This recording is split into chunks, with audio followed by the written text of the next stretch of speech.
You don't know, we don't screen our storytellers, we don't tell them what to say, we don't edit their stories, we have no idea what they're going to do. And the stories that they're telling tonight, we're hearing them the first time just like you.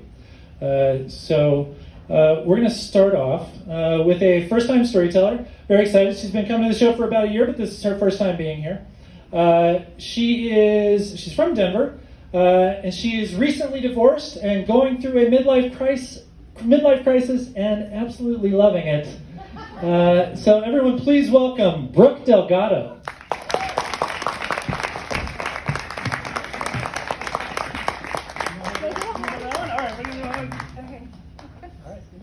Everybody, Brooke. Hello. My name is Brooke Delgado, and I am an accountant. I am also a musician and a student, and tonight I'm going to tell you how I got to become all three of those things. There's a few things you need to know about me before I tell my story. First, I just turned 41 years old last month, so I'm in my 40s. Next, you need to know that I have spent my entire career in finance and accounting, doing finance and accounting work at various industries. I've worked for very large corporations, and I'm currently working at a startup as a director of finance, so I'm still an accountant. And then you should also know that I have 2 degrees to support that career of mine. So my story starts with a big goal. And when I make goals, they are big and long and audacious, and they have elaborate plans to accomplish them. So I had this big goal of becoming a college professor. I wanted to spend the last half of my career teaching. And I decided that in order to get to that point, I needed to get a certification because I needed 3 letters after my name.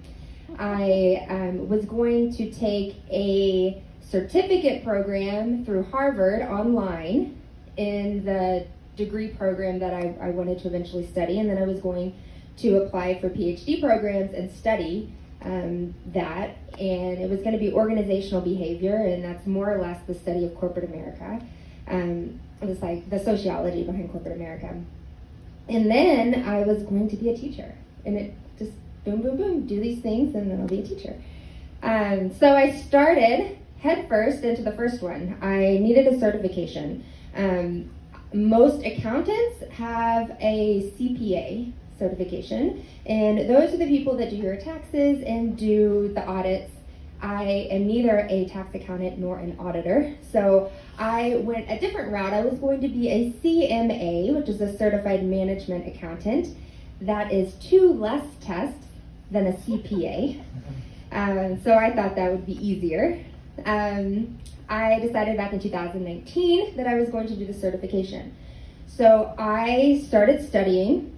It's a 2-part exam. I took part 1 in 2019 and I failed.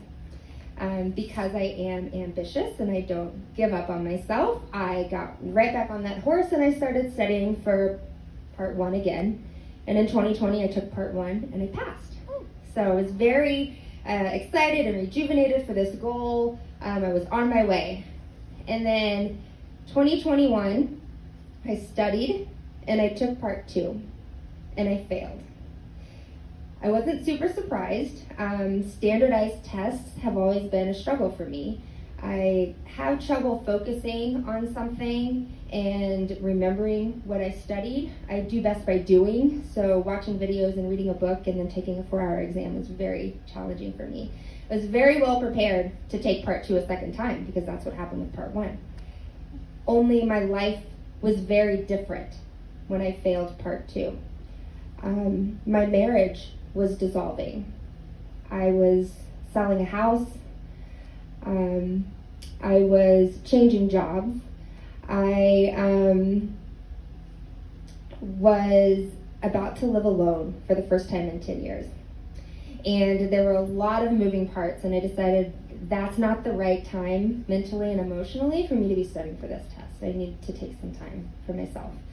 And what I did during that time was I introduced music back to my life. I took about a 10-year hiatus from music, and I realized how healing and therapeutic music was when I was sitting alone in a house with me and my dogs, and I had nothing to do other than sing to them. And so I'm singing to my dogs, and I start writing songs, and I start playing the piano, and I start doing all these performances in my living room. And I write a terribly sad divorce song, and it ended up being extremely releasing for me, because I could take all the emotions and the feelings that I had and put them down on paper. And then when I could sing those words out loud, all of that weight just was lifted from me. And that's what singing and songwriting was doing for me. So I'm starting to feel better about myself and about life. And I think, okay, I'm ready to start studying again. I'm going to get back on this track. So I decide I'm going to take the test in May of 2022. The only problem is that I ran out of time. I got an email in March of that year saying that my enrollment had expired and that any previous tests taken was no longer valid. If I wanted this certification that I had spent 3 years working on, I would need to start over. And my first thought was, fuck, I just lost 3 years. That's not my plan. My next thought was not really passionate about accounting, so maybe I just study something else.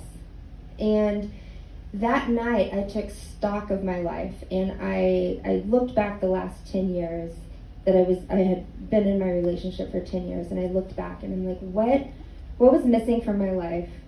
What makes me happy? What do I need?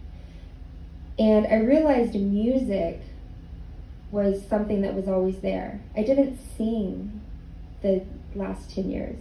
I'd never written a song before. I rarely play piano despite the baby grand sitting in my living room. And I thought, okay, if music's been there from the time I was a kid, singing at the kitchen table, to the high school musicals, to the blues bands I was in college, to the national anthems I've performed, to the saddest song anyone's ever heard, music is for me and does something for me, and I need it in my life permanently.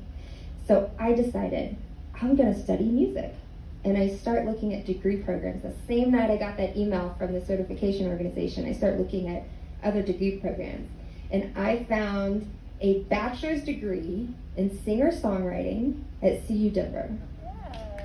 And I thought, okay, this could be a real thing. Maybe I could just write songs the rest of my life. Maybe I could become a teacher in that. I could be a music teacher somewhere. I could still keep my goal of becoming a college professor someday. It just won't be accounting. It'll be music. Before I knew it, I had applied and auditioned and got accepted into this program. It happened really fast, about a month.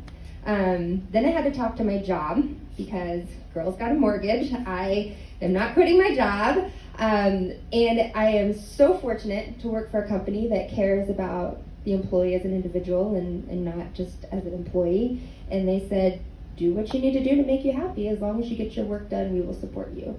So keeping my job, have a way to pay for school, ready.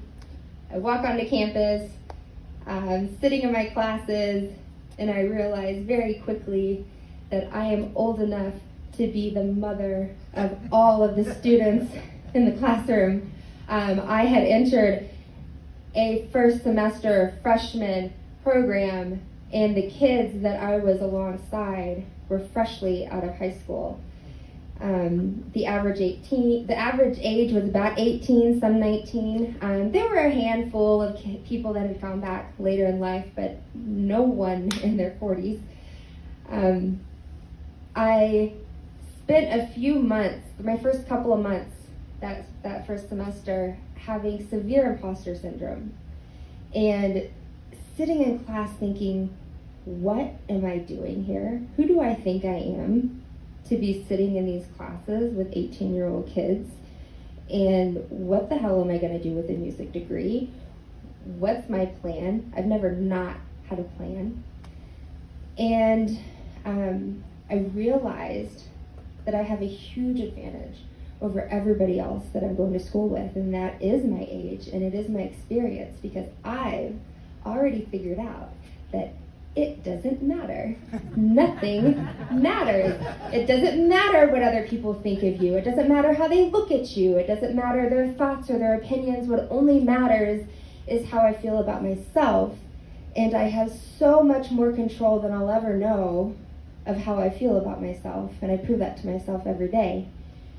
So when I stopped feeling embarrassed, I started getting really excited and really happy, and I started making connections, and I was doing performances, and I had group projects, and I totally mommed everybody, and it was okay because we got A's on all of our projects. I did really well my first semester, and finished that first semester being so grateful and realizing that I had made one of the best decisions in my entire life. And it is never too late to go back to school. You can always go back to school, even if it's a freshman program with 18-year-old kids, and even if it's a complete 180. I remember telling my friends and my family, I'm going to switch to music. And they're like, you're giving up an accounting career for music? Side note, my first day of class, I had every one of my professors tell me that you make no money in music and you're going to have 5 jobs in order to survive. And I was more excited about that than I was, I was dealing with this imposter syndrome, and I was like, I'll take 5 jobs to do music, no problem. So here I am. I just started last week my second semester of classes. I walked into school and there were so many people that I knew, and I said hi, and I felt comfortable, and not 1 ounce of imposter syndrome all yesterday, which was my first day of class. Yesterday was my first day of class, so no imposter syndrome yet. I just want to remind everybody that you can do whatever you want to do. You have to make some sacrifices. I'm making a lot of sacrifice with my time. I don't have nearly as much time as I used to have because now I have homework. But I'm grateful that I never let myself down, that I kept pushing myself, and that I pivoted. I want to leave you with some song lyrics that I wrote. If you want to hear what I sound like singing, you can check out my YouTube channel. It's at Brooke Delgado Sings. And I just had a show a couple of weeks ago, and that full show is on there, and the song is on there as well. The song is called I Won't Let Me Down, and it's a song I wrote over the summer. It was a song to remind me to get up when life knocks me down, because I can. I know I can because I have in the past, and I've done it in the past. I can do it again. And it was just kind of a song of hope for me, to remind me that life still goes on and you're still in it. So do something with yourself. So the lyrics are, someday I'll get it right, but life moves so fast, I can't keep my feet on the ground.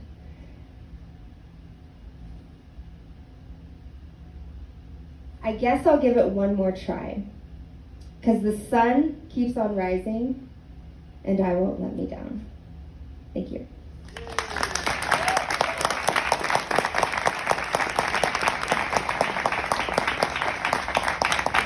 Keep it going for Brooke Delgado. Okay. Thank you, Brooke. Oh man, it took me 10 years to get my bachelor's degree, and it was a long time. Had to go get a master's degree in how not to live in the middle. That's so cool. That's so great. I want to sing. I like karaoke. I don't think I could do it for a job, though. I don't think any of you would want that from me either. I do want to let you all know we are